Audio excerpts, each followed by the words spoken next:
મહુવા તાલુકાના અરબી સમુદ્રના તટ પર બિરાજતા સુપ્રસિદ્ધ પિંગલેશ્વર મહાદેવ, જેનો ઇતિહાસ મહાભારતની ગાથા સાથે જોડાયેલો છે.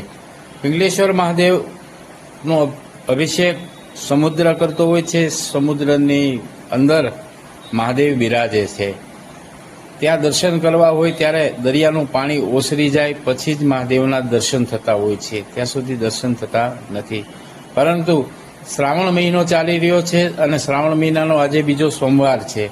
બીજા સોમવારને દિવસે વિદ્યાર્થીઓ દ્વારા ત્યાં પિંગલેશ્વરની એક ટૂર ગોઠવી હતી અને ત્યાં અનોખી પૂજા કરવામાં આવી હતી.